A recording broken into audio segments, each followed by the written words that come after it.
తెలంగాణ ప్రభుత్వం అట్టహాసంగా ప్రారంభించిన లేఅవుట్ రెగ్యులరైజేషన్ స్కీమ్ ఎల్ఆర్ఎస్ కు ఆశించిన మేర స్పందన రావడం లేదు. ఎల్ఆర్ఎస్ చెల్లింపుల్లో సాంకేతిక సమస్యలు వంటి కారణాలతో నెమ్మదిగా సాగుతోంది. ఎల్ఆర్ఎస్ పథకానికి గత ఆగస్టులో ప్రభుత్వం గ్రీన్ సిగ్నల్ ఇచ్చినప్పటికీ అనుకున్న మేర పురోగతి కనిపించడం లేదు. ఈ నేపథ్యంలో మార్చి 31 వరకు 25% రాయితీ ఇస్తూ గతంలో ఇచ్చిన ఉత్తర్వుల్లో కొన్ని సవరణలు చేసి పెండింగ్ దరఖాస్తుల ప్రక్రియను వేగవంతం చేయడానికి చర్యలు చేపట్టిన అంతగా ఫలితం లేదని తెలుస్తోంది. రాయితీని ఎక్కువ మంది సద్వినియోగం చేసుకోవాలనే ఉద్దేశంతో ఎల్ఆర్ఎస్ ఫీజు చెల్లించాలని సుమారు 20 లక్షల దరఖాస్తులకు ఒకేసారి లేఖలు పంపించింది రేవంత్ సర్కార్. ఎల్ఆర్ఎస్ కు స్పందన కరువు.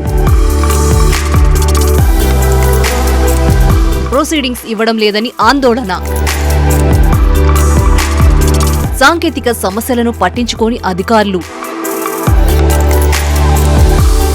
ఎల్ఆర్ఎస్ కు సంబంధించిన మొత్తం 25.68 లక్షల దరఖాస్తుల్లో నిషేధిత భూముల పరిధిలో 2.5 లక్షల అప్లికేషన్లు, జల వనరులకు ఆనుకుని ఉన్న వాటికి సంబంధించి 1.60 లక్షల దరఖాస్తులు, ఇతర సాంకేతిక కారణాలతో మరికొన్ని కలిపి సుమారు 5 లక్షలకు పైగా దరఖాస్తులను అధికారులు పెండింగ్లో పెట్టారు. ఎల్ఆర్ఎస్ ఫీజు చెల్లించాలని లేఖలు పంపిన 20 లక్షల దరఖాస్తుల్లో 30% మంది ఈ నెలాఖరులోగా ముందుకు వస్తారని అంచనా వేశారు అధికారులు.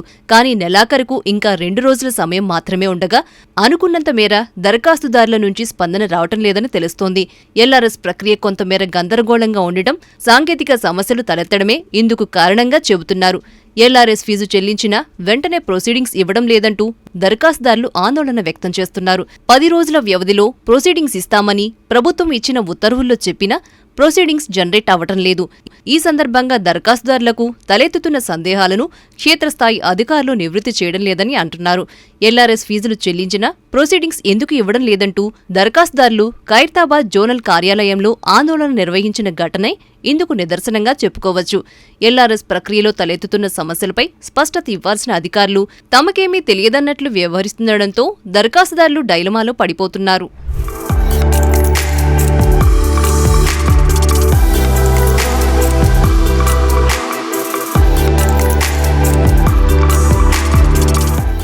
ఇటువంటి గందరగోళ పరిస్థితిలో ఎల్ఆర్ఎస్ ఫీజు చెల్లించాలా లేదంటే వేచి చూడాలా అన్న సందిగ్ధంలో పడిపోయారు దరఖాస్తుదారులు. క్షేత్రస్థాయిలో దరఖాస్తుదారులకు తలెత్తుతున్న సందేహాలను, ఇబ్బందులను పరిష్కరించే ప్రత్యేకమైన వ్యవస్థ లేకపోవడంతో ఎల్ఆర్ఎస్ ప్రక్రియ అనుకున్నంత మేర ముందుకు సాగడం లేదని తెలుస్తోంది. ఎల్ఆర్ఎస్ ద్వారా 8,800 కోట్ల ఆదాయాన్ని రాబట్టాలని తెలంగాణ ప్రభుత్వం భావిస్తోంది. 2020లో రాష్ట్ర వ్యాప్తంగా వచ్చిన 25.68 లక్షల దరఖాస్తుల్లో సుమారు 20 లక్షల మంది ఫీజు చెల్లించినా ఈ మొత్తం వస్తుందని అంచనా వేస్తున్నారు. గత 4 వారాల్లో ఎల్ఆర్ఎస్ రాయితీ పథకం కింద సుమారు 2 లక్షల మంది ఫీజు చెల్లించగా ఇప్పటి వరకు 800 కోట్ల ఆదాయం వచ్చినట్లు అధికార వర్గాల సమాచారం. మెల్లమెల్లగా ఎల్ఆర్ఎస్ ప్రక్రియ పుంజుకుంటోందని, మార్చి నెలాఖరుకల్లా 1,500 కోట్ల ఆదాయం వస్తుందని అధికారులు అంచనా వేస్తున్నారు.